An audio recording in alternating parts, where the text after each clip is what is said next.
مرحبا بكم. برشا مناطق في تونس تتميز بماضي عريق، منهم معتمدية قعفور من ولاية سليانة اللي زرناها وحبينا نعرفوا أبرز معالمها وحياة الناس فيها. مرحبا بكم في حلقة اليوم من يوميات مواطن.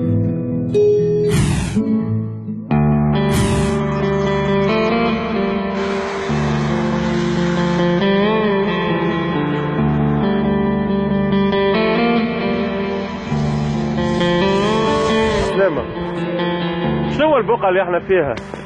جبل منصور. وين ماشيين انتم؟ مروحين لدارنا هنا. نجم نكلمك دقيقة؟ شنو الكلام تتكلم؟ نحب نسألك. تصوروا فيه نقول نسألك شنو؟ منين تجيب الماء؟ منين؟ من العمايل تعرفها؟ قد بعيد علينا؟ هاي يجي 60 كيلومتر. 60 كيلومتر؟ اي نمشوا على رجيلاتنا هذا من البارح في الليل نحاول نمشوا.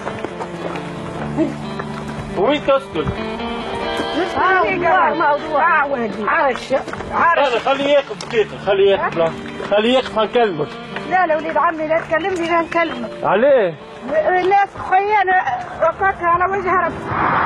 كان جت دولتنا راجعة فينا ويجيبوا لنا الميل الديار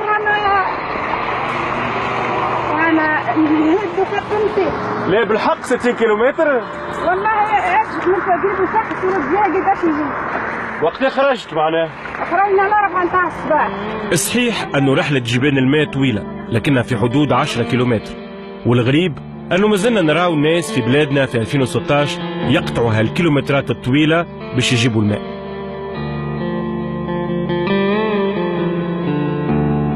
الاستعمار الفرنسي لقى تونس بلاد طبيعيا وتاريخيا غنية. صحيح أن الحياة كانت تفتقر لمعالم الحضارة وقتها، أما التربة الخصبة والأراضي والمعمار التقليدي كانوا موجودين. الزيتون والقمح والقوارص كانوا ثروة تونس منذ قرون. حتى الأشغال الكبيرة اللي قامت بها فرنسا كما السكك الحديدية والسدود واستغلال الثروات ولا وسائل النقل الحديثة وقتها من كيران وطيارات، وكل ما يميز الحياة العصرية هو لصالح المستعمر اللي حب يعمل من تونس بلاد كما البلدان الأوروبية، لكن ديما تحت سلطته وهيمنته.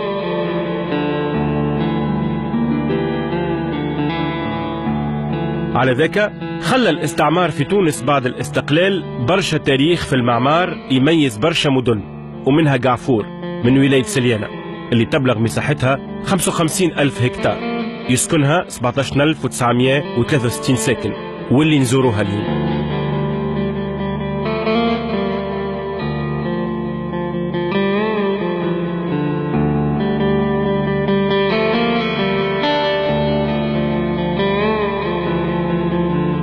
احنا في دار الشباب بقعفور وين ينشطوا شبان المنطقة، فيها ملعب كرة قدم وكرة سلة، قاعة عروض، وفما اللي يمارس هوايته كما البيك بونغ هوني.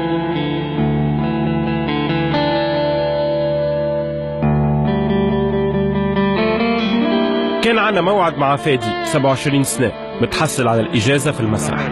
لاباس سليك صافا؟ الحمد لله. هذه دار الشباب. هي دار الشباب قعفور. هي تعتبر معناها المتنفس الوحيد في الجهة اللي الإنسان معناها تربى فيها من صغره، ونشط لهنا شوية مسرح ولا السينما معناها الأنشطة ولا كرة قدم ولا كرة السلة الموجودين لهنا. عندك حنين ديما عندي حنين. عندي حنين خاطر نشط في نادي المسرح كممثل مع وقت المخرج نتاعنا سي ناصر الحلي واستاذ تربية مسرحية في الكوليج، ومن بعد انا خذيت روليف عليه انا المخرج، وترشحنا وقتها لسوسه، مثلنا الشمال الغربي اقليم الشمال الغربي في سوسه، وقت ربحنا جهوي اقليمي بعمل شخصيات وقتها معنا عليه. ديما عندي الحنين قاعة العروض يعني ديما نجي لهنا سواء باهي انك انت واصل هون في دار الشباب. عم بينا دولة نشوف ايش فيها يعني. شوف فيها لازم ندخل قاعة العروض معناها. باهي منين؟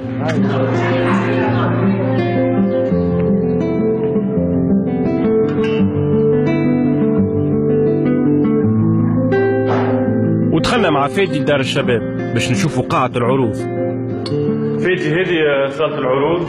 صالة العروض هذه النوع فيها الأعمال نتاعنا سواء معناها مع نادي المسرح في دار الشباب ومع جمعية الابتكار المسرحي بقعفور، جمعية تأسست عام 2000.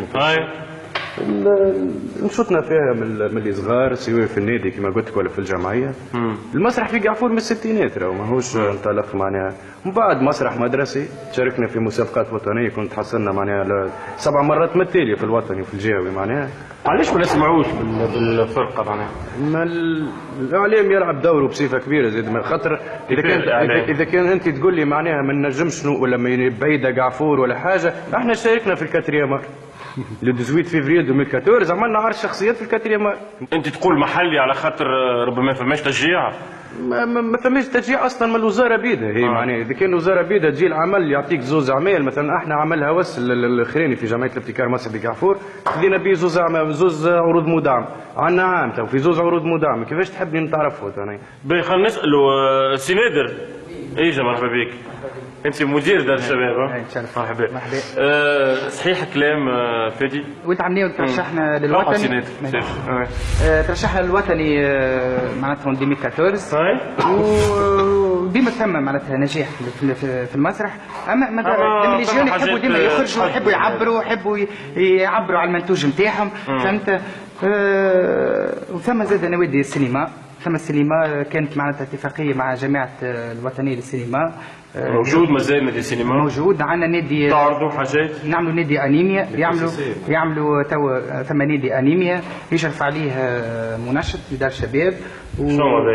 يقوم بترجمه معناتها منتوج ياباني من مسرح من سينما من ويقوموا بدبلجته حتى العربيه. لي مانجا حكينا عليهم. الانمي تسمى الانمي. شكون يترجم؟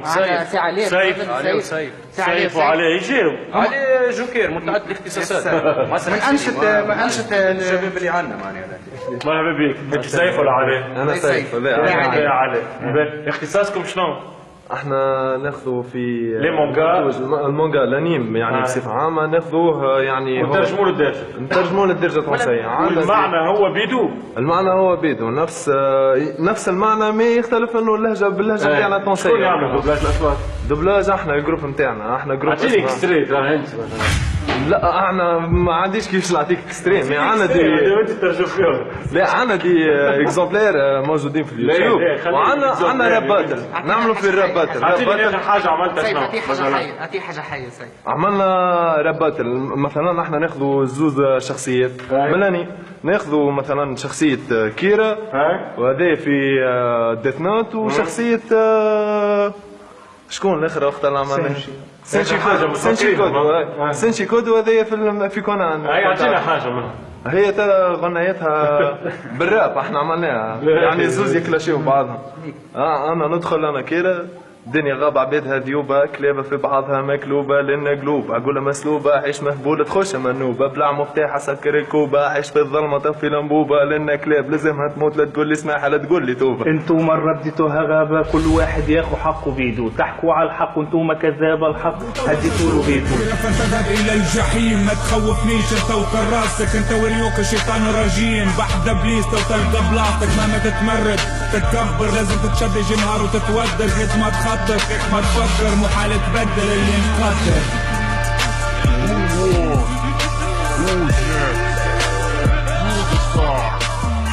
عنا شين يوتيوب اسمها كيرن ومورا. كيرن ومورا اللي احنا سميناها كيرن ومورا يعني مدينة الضباب.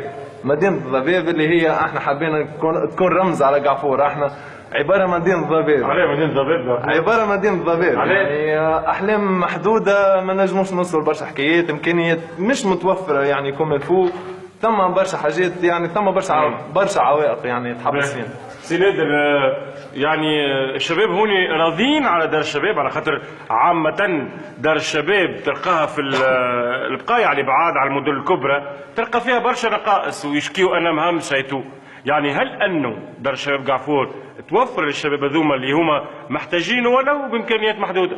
هو الامكانيات بالنسبه لدار الشباب قعفور خصيصه معناتها عكس ما سمعتوا في وسائل الاعلام البريود الاخرى. دار الشباب قعفور يجي جمعه عشيه وسبت عشيه ولحد ثم اقبال كثيف من الشباب من فوق 15 سنه. تو وصلنا قريب 400 منخرط. بالنسبه فرحانين بها فرحانين خم اكستنسيون باش تصير في دار الشباب باش تولي دار شباب جديده عصريه تحقق معناتها الانتظارات نتاع الشباب الموجود. فهمت؟ وقتاش هذا؟ ان شاء الله السنه باش تنطلق الاشغال ب 730 مليون احداث فضاء ترفيهي معناتها متكون من صاله رياضيه وقاعات نشاط مودرن. فهمت؟ باش تقعد الاشغال؟ باش تبقى عام ممكن سنه عام ان شاء الله تحسن يعني. وثم لونتريتيان باش يصير في دار الشباب هذه القديمه. عبد السلام وينه؟ عامل سينما وديفيزيون باختصاص بريز دو في فهمني. وين قريت؟ قريت في سنتر فورماسيون تنس. طبعا كادري مليح معناها معطيوك كادري انت ولا؟ اموري واحد.